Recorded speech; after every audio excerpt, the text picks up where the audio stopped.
"She will not last the winter," Lady Margaret Caldwell said softly, and the entire dinner table heard her. Clara Bennet sat beneath the trembling light of the chandeliers with one hand resting beside an untouched glass of water, her face pale from the cold journey to Whitmore Hall, her shoulders narrow beneath a high-necked blue gown that seemed too delicate for the vast stone room around her. At the head of the table, Duke Alexander Whitmore did not look at his aunt. He looked at Clara. His gray eyes moved briefly over the faint exhaustion beneath hers, the careful way she kept her breathing steady, the composure that had survived 3 hours in a carriage through sleet and 30 miles of northern road. "My wife requires rest," he said at last. The words were calm, almost protective. Clara understood them differently. Lady Margaret lowered her gaze toward her plate, satisfied. The servants continued pouring wine. Conversation returned in cautious fragments. Yet Clara heard only one thing. Alexander agreed. Perhaps not with the cruelty of his aunt, but with the certainty of a man who had already decided what she could endure. Their marriage was 4 days old. It had been arranged with the efficiency of a land agreement, approved by families who valued stability more than affection. Clara had known what Alexander was before she married him. Responsible, wealthy, reserved. A man who managed nearly 40,000 acres of farmland, woodland, tenant cottages, and grazing fields with the precision of a banker balancing a ledger. She had also known what he believed about her. He had been told of the fever that had kept her confined the previous winter. He had seen her tired during their wedding breakfast. He had heard physicians describe her constitution as delicate. What he had never asked was what Clara thought about any of it. After dinner, Alexander escorted her through the eastern corridor toward the suite prepared for her. Tall windows overlooked black fields already silvered with frost. Fires burned in every room she passed. Heavy curtains had been drawn against the cold. Her bedroom contained more blankets than she had owned in her entire childhood. 2 coal fires, bottles of tonic, and a bell cord beside the bed. Clara stopped in the doorway. "You have thought of everything." Alexander mistook her tone for gratitude. "The winters here are severe. Mrs. Bell has instructions to ensure you are comfortable." "Comfortable," Clara repeated. He studied her face. "You should not feel obligated to attend household matters until your strength improves. And if it does not?" The question seemed to surprise him. "Then you will be cared for." Clara turned toward the window. Below, beyond the glass, lanterns moved across the courtyard as stable hands unloaded the final trunks from her carriage. "Is that what you expect of me?" Alexander frowned. "I expect nothing unreasonable. That was not my question." Silence settled between them. The fire shifted softly in the grate. Clara faced him again. "What do you expect me to do here?" Alexander's answer came after only a moment. "Rest. Recover. Allow the staff to manage the house." It was kindly meant. That made it worse. Clara smiled with practiced politeness. "Of course." Alexander inclined his head and wished her good night. When the door closed behind him, Clara remained standing in the middle of the beautiful room that had been prepared like a sanctuary and felt, for the first time, like a prison. She walked to the writing desk near the window and found a household schedule placed neatly beneath a silver paperweight. Below it lay a list of estate meetings for the coming week. Her name appeared nowhere. Clara traced one finger over the page. Outside, the wind moved across Whitmore Hall with a low winter moan. Everyone believed the cold would defeat her. Everyone believed her body had already written the limits of her life. Clara folded the schedule carefully, placed it beside the lamp, and whispered to the empty room. "Then they will have to learn how wrong they are." By the 6th morning, Clara had learned that Whitmore Hall could make concern feel remarkably similar to confinement. A tray arrived beside her bed before sunrise with tea, tonic, toast, and a note from Mrs. Bell reminding her that the Duke wished her to conserve her strength. At 8, a maid opened the curtains. At 9, another servant brought fresh coal. At 10, Lady Margaret appeared with embroidery and the firm suggestion that Clara avoid the drafty corridors. Everyone was kind. No one asked what she wanted. Clara thanked them all. Then, as soon as Lady Margaret left, she dressed herself in a dark wool gown and walked downstairs. The great house seemed different in daylight. Portraits watched from paneled walls. Long corridors opened into rooms arranged with ceremonial precision. Every clock appeared to agree on the same idea. Someone else had already decided how her day should be spent.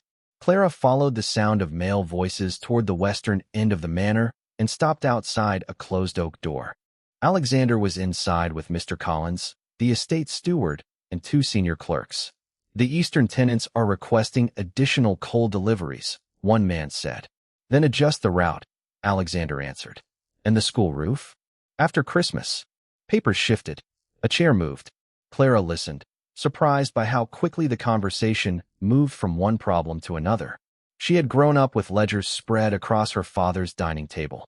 Before illness had narrowed her world, she had helped calculate rents, household costs, seed purchases, and repairs. Numbers did not frighten her. Being excluded from them did. She lifted her hand toward the door, but Alexander's voice stopped her. There is no reason to involve the Duchess in these meetings. Clara went still. Mr. Collins murmured something she could not hear. Alexander replied more clearly. She is not strong enough for this. The words were not cruel. That made them sharper. Clara lowered her hand. She did not enter. Instead, she walked away before anyone opened the door and found her listening. At luncheon, Alexander noticed that she was quieter than usual. Are you tired? He asked. Clara looked across the long table at him. Is that always the first explanation? He set down his fork. For what? For anything I do not say. A slight crease appeared between his brows. You had a difficult winter. I am aware. Then you should allow yourself time. Clara took a sip of water. Time for what? To recover. And after that? Alexander hesitated. After that, we shall see. Clara smiled faintly. You seem very comfortable with waiting to discover whether I am capable of anything. His expression cooled, not with anger, but confusion. That is not what I said. No. You simply arranged a house around the assumption. Silence settled between them. Alexander looked toward the windows, where pale daylight rested over frozen lawns. I am trying to protect you. From what? Exhaustion. Illness. Responsibility you do not need. Clara leaned back slightly. Responsibility is not always a burden. It can be. So can being treated like glass. That finally reached him. His eyes returned to hers. For a moment, neither spoke. Then Alexander said, If you wish to manage household matters, Mrs. Bell can provide whatever you need. Household matters? Clara repeated. Menus? Linen? Flowers? Those are not insignificant. I did not say they were. Her voice remained calm. I only wonder why every door that contains money, land, tenants, or decisions seems to close before I reach it. Alexander's jaw tightened. Because those matters are demanding, and you have already decided I am not equal to them. He did not answer quickly enough. Clara rose. Excuse me. Clara. She paused. His voice had softened. I do not think less of you. She turned toward him. Then stop expecting less from me. She left the dining room before he could respond. That afternoon, she returned to the western corridor. The council chamber was empty now. The door stood open. Clara entered and found the long table covered with maps, account books, and estate reports. She did not touch them. Not yet. She simply stood in the room Alexander believed would exhaust her and looked around until she understood its order. When Mrs. Bell found her there 20 minutes later, the housekeeper stopped in surprise. Your Grace, should you not be resting? Clara glanced at the ledgers stacked beside the window. I have rested for a year. She turned back to Mrs. Bell. Now I would like to learn how this house works. On the 9th morning, Alexander entered the breakfast room carrying a letter that had changed the shape of the next 2 months. Northbridge, an estate nearly 90 miles away, was facing a dispute over winter leases and grain deliveries, and his presence was required before the first heavy snow made the roads difficult.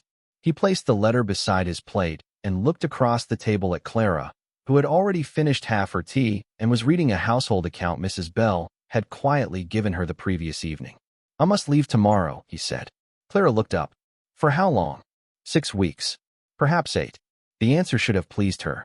Instead, something tightened unexpectedly in her chest. She closed the account book. And Whitmore Hall. Mr. Collins will oversee the estate. Mrs. Bell will manage the house. Clara waited. Alexander seemed not to understand what she was waiting for. And me? She asked at last. His expression softened in that careful way she had already learned to distrust. You should use the time to recover. The words landed with more force than he intended. Clara held his gaze. Recover from what? From the winter illness. From the journey. From all of this. He gestured faintly toward the vast room, the house, perhaps the life he believed too large for her. You still think my greatest responsibility is remaining comfortable. I think your health matters more than estate ledgers. To you, perhaps. Alexander frowned. Clara. She stood before he could finish. What exactly do you expect me to do while you are gone? He answered honestly, which made it worse. Rest. For a moment, the only sound in the room was the small ticking of the mantel clock. Clara gave him a calm nod. Then I hope Northbridge rewards your confidence more generously than you reward mine. She left before he could decide whether the remark was anger or disappointment. The following morning, the courtyard filled with trunks, horses, and servants moving through pale mist. Alexander found Clara standing beneath the stone archway in a dark wool cloak. The roads may be difficult by December, he said. I will send word before returning. Of course. And if you need anything, write to Northbridge. Clara almost laughed. Anything. He looked at her more closely. Anything reasonable. There it was again. The invisible boundary around her. Alexander mounted the carriage step, then paused. Do not overtax yourself. Clara drew her cloak tighter against the cold. Travel safely, Your Grace. Something in the formality of the title unsettled him, but the driver was already waiting. The carriage rolled away across the gravel, passed through the iron gates, and disappeared beyond the bare elms. Clara remained where she was until the last dark shape vanished into the gray morning. Then she turned toward Whitmore Hall. For the first time since her arrival, the house did not feel like a prison. It felt like a question. Mrs. Bell met her inside the entrance hall. Would Your Grace like breakfast brought upstairs? Clara removed her gloves. No. Perhaps some tea in the morning room? Later. She looked toward the western corridor. Where is Mr. Collins? The housekeeper hesitated. In the estate office, I believe. Good. Clara walked toward the council chamber, each step measured, her breath steady despite the climb. Inside, the long table remained covered with maps and account books from the previous meeting. She pulled out the nearest chair and sat. The first ledger was heavy enough to require both hands. Clara opened it carefully. Columns of rents, coal deliveries, repairs, grain stores, and wages filled the pages in dense black ink. To anyone else, they might have looked exhausting. To Clara, they looked familiar. She read for nearly an hour before noticing the first irregularity. Then another. A widow named Turner had been charged twice for the same quarter. 3 cottages were listed as repaired, though Mrs. Bell had mentioned leaking roofs only days earlier. Coal deliveries to the eastern tenants had increased in cost while decreasing in frequency. Clara leaned back, suddenly aware of how tired she was. She closed her eyes for a moment, breathed, and waited until the dizziness passed. Then she reopened the book. Strength, she had learned long ago, was not pretending the body had no limits. It was knowing which limits could be respected and which judgments could not. When Mrs. Bell entered carrying tea, she stopped at the sight of the open ledgers. Your Grace. Clara turned another page. Mrs. Bell, please bring me the records for the eastern cottages. The housekeeper blinked. All of them. Clara looked toward the window, where the first light snow had begun to drift across Whitmore's fields. Everyone. By the end of Clara's first week alone at Whitmore Hall, Mrs. Turner's name had become impossible to ignore. The widow's cottage appeared in 3 separate ledgers, each recording the same rent under slightly different dates, while a repair payment marked completed in October had never reached the property at all. Clara read the entries twice, then asked Mrs. Bell to have a carriage prepared. Mr. Collins appeared in the entrance hall before she could leave. Your Grace, surely this can wait. Clara fastened her gloves. Mrs. Turner's roof has apparently been waiting since October. These accounts are complicated. Then I am fortunate to enjoy complicated things. His smile tightened. The Duke left estate management in my hands, and he left the estate under this roof. Clara stepped past him before he could answer. Mrs. Turner's cottage stood nearly 3 miles east of Whitmore Hall, beyond frost-covered fields and a line of bare oak trees. Clara found the widow beside a small stove, carefully rationing coal into a bucket. Rain stains darkened the ceiling above the rear room. They told me the repairs were approved, Mrs. Turner said quietly. Then the steward said there was no money left. Clara looked at the patched window, the worn table, and the neatly folded blankets stacked near the hearth. How long have you lived here? 32 years, Your Grace. My husband worked Whitmore land until he passed. Clara's gaze returned to the ceiling. You are not leaving. Mrs. Turner stared at her. Clara smiled gently. That much I can promise. Back at the manor, Mr. Collins was waiting. Lady Margaret stood beside him near the drawing-room fire, dressed in dark plum silk and wearing the expression of someone inconvenienced by another person's conscience. You went personally? Margaret asked. Yes. In this weather? Clara removed her cloak. The weather was considerably worse inside Mrs. Turner's cottage. Collins cleared his throat. There has been a misunderstanding in the records. There have been several. Clara placed copies of the entries on the table. The same rent was charged twice. A repair was marked complete when no work occurred, and coal costs increased even though deliveries were reduced. Margaret gave a soft laugh. My dear, estate books are not embroidery patterns. You cannot understand them after a few afternoons. Clara looked at her. No, but addition remains addition regardless of who performs it. Mrs. Bell lowered her eyes to hide a smile. Collins shifted uneasily. Clara turned toward him. The roof will be repaired before the next snowfall. Mrs. Turner's duplicate payment will be credited toward the coming quarter, and the eastern coal route will be reviewed. I cannot authorize that without the Duke. Clara's voice remained quiet. Then write to him. Collins hesitated. Until he answers? Repair the roof. The work began the following morning. Clara did not stop there. She reviewed the kitchen stores and discovered winter provisions being purchased at prices far above neighboring estates. She found 3 more cottages listed as repaired, but still leaking. The village schoolroom had been closed for nearly a year because no one had approved a modest roof repair. In the west gardens, an old greenhouse stood abandoned beneath dusty panes, though the gardener insisted several rose plants and medicinal herbs could still be saved. Clara did not attempt everything herself. She learned names. She delegated. She rested when her hands began to tremble and returned when her strength allowed. On difficult afternoons, she worked from a chair beside the fire with ledgers across her lap. Lady Margaret called this proof of weakness. Clara considered it proof of judgment. Within 10 days, Mrs. Turner's roof was sound, the coal route had been corrected, and 2 rooms in the village school were being prepared to reopen. The first letter from Mr. Collins to Northbridge described Clara's involvement as unnecessary interference. Clara read his copy without comment. Then she wrote a letter of her own. She listed every correction, every expense, and every reason. At the bottom, she added only one personal sentence. The West greenhouse still lives, though no one believed it did. She sealed the envelope before she could reconsider. Nearly 90 miles away, Alexander opened Clara's letter after dinner. He read the figures first, then the final sentence. For reasons he could not explain, he read that sentence again. At Northbridge, Alexander began to measure his evenings by the arrival of Clara's letters. He did not admit this to himself at first.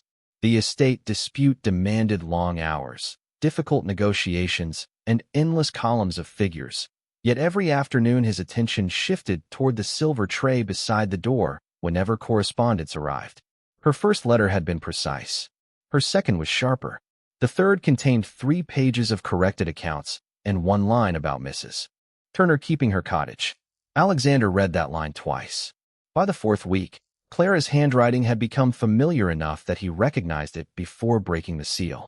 The schoolroom reopened yesterday, she wrote. 23 children attended. Mrs. Bell says the noise has improved the house. Alexander almost smiled.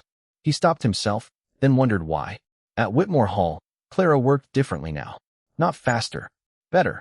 She had learned that strength spent carelessly became another form of weakness, so she rested before exhaustion forced her to stop.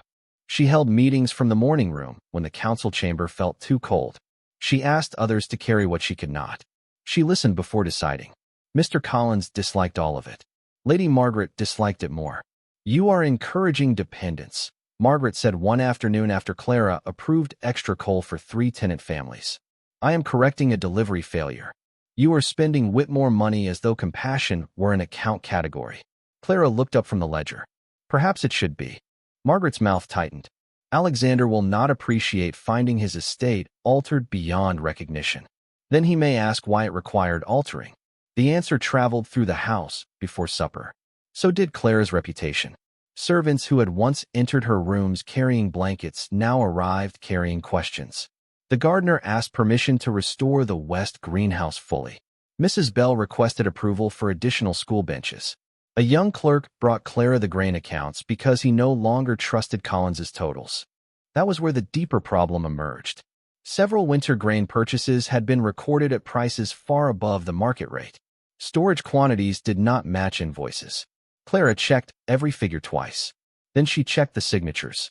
Collins appeared in the morning room before she summoned him. "Your Grace, I understand you have been reviewing grain contracts." "I have. Those arrangements were approved months before your arrival. That does not make them accurate, nor does it make them your responsibility." Clara closed the ledger. "Families will depend on those stores before January. That makes them everyone's responsibility." Collins's face hardened with restrained irritation. "You are not well enough to burden yourself with this." Clara went very still. She had heard the sentence too many times, always disguised as concern. "My health is not entered anywhere in these accounts, Mr. Collins." He said nothing. "Until the discrepancies are explained, no further grain payment will be authorized through your office. Mr. Harris will handle the records temporarily." Collins stared at her. "You cannot simply replace the Duke's steward." "I have not replaced you. I have removed one responsibility until the figures are verified." Lady Margaret entered moments later, already informed. "This has gone far enough." Clara remained seated, though fatigue had begun pressing behind her eyes. "I agree." Margaret stopped. Clara continued. "That is why I am ending it. Alexander will undo every one of these decisions when he returns." Clara's hands rested calmly on the closed ledger. "Then he will have to explain why." That evening, after the others had gone, Clara sat alone beside the fire and wrote to Alexander. She described the grain discrepancy, Mr. Harris's temporary appointment, and the documents awaiting review. She did not ask permission. At the end, she added, "The roses in the west greenhouse have begun producing new shoots." Nearly 90 miles away, Alexander opened the letter before his dinner was served. He read the business details once, the final line 3 times. Then he reached for fresh paper. For the first time since leaving Whitmore, his reply did not begin with instructions. It began with her name. Alexander's letter reached Whitmore Hall 3 days later, carried through a morning of hard frost and pale winter sunlight. Clara recognized his seal before Mrs. Bell placed it beside her tea. For a moment, she simply looked at it. His previous letters had always begun with formal instructions, questions about accounts, or requests for reports. This one began with her name. Clara. She read the word twice before continuing. Alexander did not question her decision regarding Mr. Collins. He asked for copies of the grain invoices and requested that Mr. Harris continue reviewing the records until his return.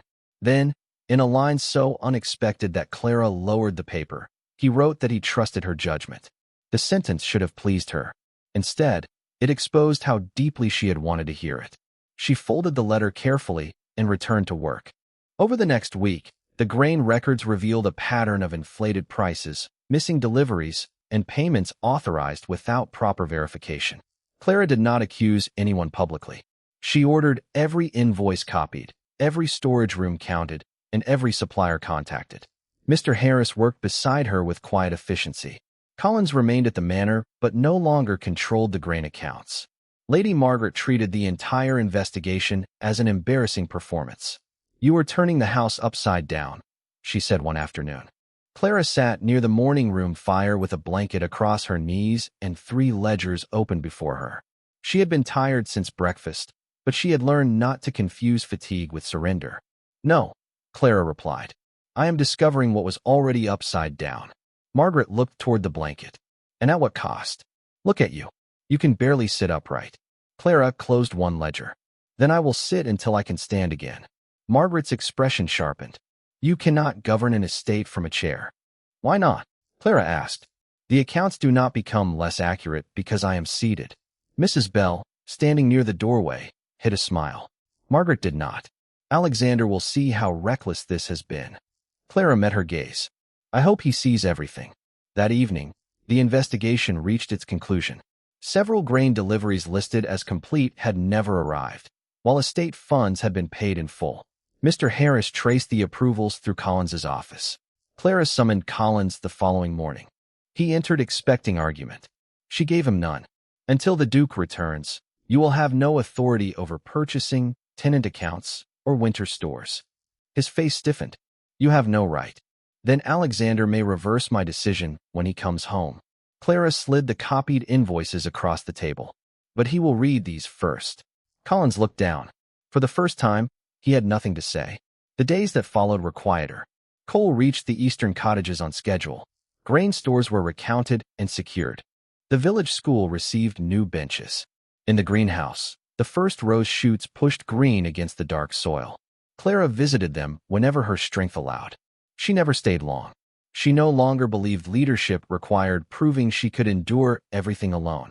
Meanwhile, at Northbridge, Alexander received the copied accounts and read them late into the night. Each page revealed something he had failed to notice. Each correction carried Clara's careful notes. He remembered telling her to rest. He remembered closing council doors before she ever had the chance to enter them. And for the first time, shame replaced certainty. The Northbridge dispute ended 6 days earlier than expected. Alexander could have remained until the roads improved. Instead, before dawn the next morning, he ordered his carriage prepared. He sent no letter ahead. Snow had begun falling by the time Whitmore Hall appeared in the distance. Alexander leaned toward the carriage window, expecting the estate he had left behind. What he saw first was smoke rising steadily from repaired cottages. Then children crossed the road carrying books from the reopened school. Beyond them, the west greenhouse glowed warmly through the snow. When his carriage stopped before the manor, no one was waiting for him. The staff had not known he was coming. Alexander entered quietly and heard voices coming from the great hall. He followed them. Clara stood at the long central table with maps spread before her. Mr. Harris and 3 estate workers listening as she calmly assigned winter deliveries. She was pale. She was tired. She was entirely in command. Alexander remained in the doorway without speaking. No one noticed him. For several seconds, the Duke of Whitmore watched his own household listen to the woman he had once believed too fragile to matter, and understood that while he had been away protecting one estate, she had quietly transformed another.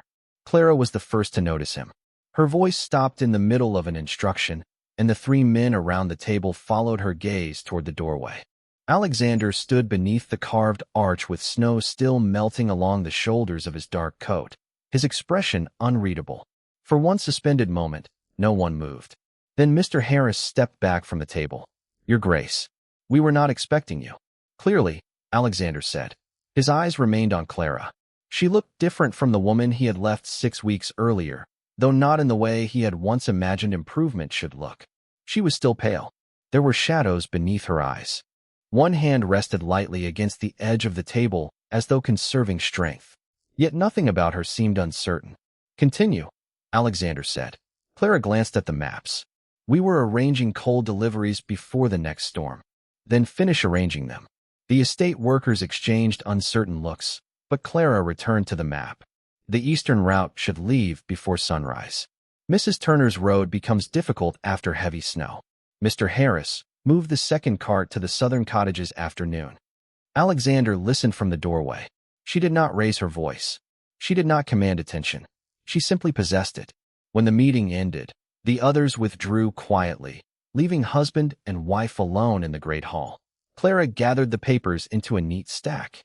"You returned early." Northbridge concluded sooner than expected. "I see." He moved closer to the table.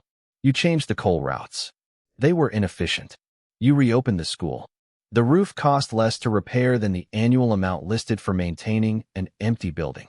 Something almost like embarrassment crossed his face. "And the greenhouse." Clara looked toward the snow-bright windows. "That required less money than patience." Alexander studied her. "I saw the cottages on the way in. 3 required urgent repairs. 2 more can wait until spring. You investigated Collins. The accounts required investigation. You suspended his authority. Temporarily." Her gaze met his. "Unless you intend to restore it." Alexander said nothing. Clara's shoulders stiffened almost imperceptibly. "Lady Margaret believes you will." "Lady Margaret has always been very confident about what I think." Before Clara could answer, the doors opened and Margaret entered as though summoned by her own name. "Alexander, thank heaven." Her relief was immediate. "You must put an end to this." Clara did not move. Margaret crossed the room. "The household has been overturned. Staff reassigned. Accounts questioned. Your wife has behaved as though Whitmore were hers to govern. Alexander looked at Clara. Months earlier, he would have answered without checking the details. Now he remembered every page she had sent to Northbridge. Bring me the grain ledgers, he said. Margaret smiled. Exactly. Alexander turned toward her. All of them. The smile faded. For the next 3 hours, he worked in the council chamber with Mr. Harris while Clara rested upstairs. Alexander compared invoices, deliveries, tenant records, school expenses, repair costs, and purchasing accounts. The longer he read, the quieter he became. Clara had not spent recklessly. She had reduced waste. She had not undermined the estate. She had found problems that had existed beneath his own signature for years. When evening settled over Whitmore Hall, Alexander entered the morning room and found Clara near the fire with a book closed in her lap. I have reviewed everything, he said. She waited. The winter stores are stronger than they were when I left. Repair costs are lower. The school is operating within budget. The coal system is more efficient. Clara's expression did not change. And Collins. He will not resume control of the accounts. She looked down for a moment, then back at him. Alexander took another step. You changed everything. Clara's eyes held his. No. Her voice was gentle but firm. I changed what everyone had stopped seeing. The words settled heavily between them. Alexander thought of the council door he had once closed to her, the blankets he had ordered, the rest he had prescribed as though her life were an illness to be managed. Clara rose slowly. He instinctively moved forward to help her, then stopped before touching her. She noticed. Now that you know what I can do, she asked quietly, will you still ask me only to rest? Alexander looked at her, and for the first time since their marriage, he had no answer ready. No, he said at last. I think I have asked far too little of you already. Alexander did not sleep well that night. Long after Whitmore Hall had gone quiet, he remained in the council chamber with Clara's reports spread before him, reading not for errors now, but for evidence of the woman he had failed to understand. Her notes were precise without being cold, practical without losing sight of the people behind the numbers. Beside a coal adjustment she had written, Mrs. Turner cannot walk 3 miles in snow. Beside the school repair, 23 children returned the first day. Beside the greenhouse expenses, the old stock may still be saved. Alexander leaned back and closed his eyes. He had mistaken caution for wisdom, distance for protection, and fragility for incapacity. The realization did not absolve him. It accused him. The following morning, he asked Clara to join the estate meeting. Not observe. Join. She entered the council chamber in a dark blue wool dress, paused when she saw a chair placed beside his rather than against the wall, and looked at him. Alexander said only, that seat is yours. Lady Margaret, already seated near the fireplace, stiffened visibly. Mr. Harris lowered his eyes to his papers. Clara crossed the room and sat. The meeting began. Alexander forced himself not to take over when she spoke about winter stores. He listened. When she disagreed with his plan for the Southern Road, he asked why. She showed him the delivery map. He changed the plan. No ceremony. No wounded pride. Just a better decision. By the end of the hour, Clara's expression had softened, though only slightly. Trust, Alexander understood, would not return simply because he had finally learned to behave like a partner. Later that afternoon, Lady Margaret found him alone in the library. You are encouraging this, she said. Yes. She is still unwell. Alexander closed the book in his hand. Her health is not an argument against her judgment. Margaret's face tightened. You once agreed with me. I was wrong. The simplicity of the answer silenced her. And Collins, she asked. The solicitor will review the records. Until then, Mr. Harris remains in charge of purchasing. You would embarrass an old family servant for her. Alexander's gaze turned cold. No, I would correct a failure because it is a failure. Margaret left without another word. That evening, Alexander found Clara in the west greenhouse. Snow pressed pale against the glass roof while rows of recovering plants stood beneath warm lamps. Clara was examining a rose shoot no longer than her finger. Mrs. Bell said you were here, he said. Clara glanced back. She worries less now that you have returned. Do you? Clara considered the question. Less than before. It was not forgiveness, but it was more than he deserved. Alexander stepped closer, stopping several feet away. I owe you an apology. She looked at him fully. For which part? He almost smiled. but the shame beneath the question stopped him. For deciding what you needed without asking. For treating your health as though it defined your usefulness. For believing care gave me the right to limit you. Clara's expression changed, not dramatically, but enough. You thought you were protecting me. That does not make it right. Silence rested between them. Outside, wind moved softly over the snow. I mistook care for control, Alexander said. Clara looked down at the small green shoot. Most people do not admit that. Most people are not fortunate enough to have their mistakes reorganize an entire estate. This time, she did smile. It was brief, but real. Alexander felt something in his chest loosen. There is one thing I still intend to ask of you, he said. Clara raised an eyebrow. Careful. Rest when you need it. Her smile faded into something gentler. That is different. How? Because now you are asking me to respect my limits. Before, you were using them to decide my life. Alexander nodded slowly. Then I will try to remember the distinction. Clara turned back toward the rose. You should. He stood beside her without touching, without instructing, without trying to solve anything. For the first time, simply remaining there felt like enough. And somewhere beneath the glass, in soil everyone had assumed was dead, the first new leaves of winter quietly opened. In the weeks that followed, Whitmore Hall settled into a rhythm neither Alexander nor Clara had known before. Estate meetings were no longer closed rooms where decisions traveled downward without question. Clara sat beside Alexander, sometimes agreeing, sometimes challenging him, and increasingly the servants and tenants learned that their Duke and Duchess listened in different ways but often arrived at the same truth. Mr. Harris remained responsible for purchasing, while the solicitor completed a formal review of Collins's records. Lady Margaret withdrew from daily estate matters, though her disapproval still appeared in small silences and carefully lifted brows. Clara no longer tried to prove herself by ignoring exhaustion. On difficult mornings, she worked from the library. On stronger days, she visited the school or walked through the greenhouse with the gardener. Alexander stopped interpreting every pause as failure. More importantly, he stopped treating every concern as permission to decide for her. One cold afternoon, they traveled together to Mrs. Turner's cottage. The road was rough beneath the carriage wheels, and snow rested along the hedges in bright, white lines. When they arrived, Mrs. Turner welcomed Clara with both hands and Alexander with a respectful nod. The repaired roof held firm. Coal was stacked beside the stove. A small pot of winter herbs grew near the window. Alexander looked around the room and understood something numbers had never taught him. Good management was not measured only by what an estate produced. It was measured by what people were allowed to keep.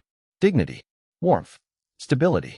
On the return journey, Clara sat across from him beneath a wool blanket, her face tired but peaceful. You are quiet, she said.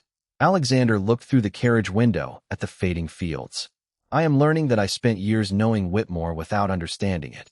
Clara's expression softened. There is a difference. You taught me that. I showed you where to look. He met her eyes. That is not a small thing. By late winter, the west greenhouse had become the heart of the estate. Children from the school visited once a week to learn about plants. The gardener restored the older rose beds. Clara kept a small desk near the warmest wall, where she could review correspondence without remaining in the colder council chamber for too long. One evening, Alexander found her there after sunset.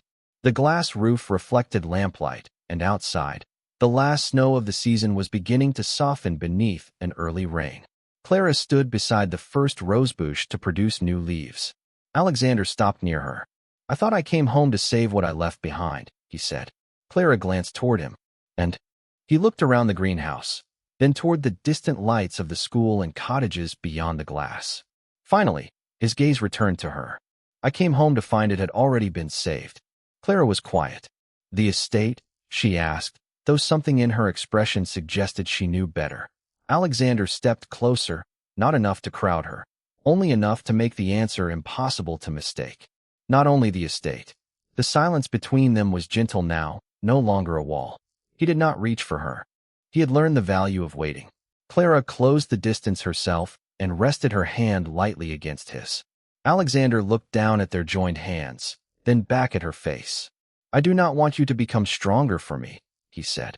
I want to be the man who sees the strength that was already there. Clara's eyes brightened.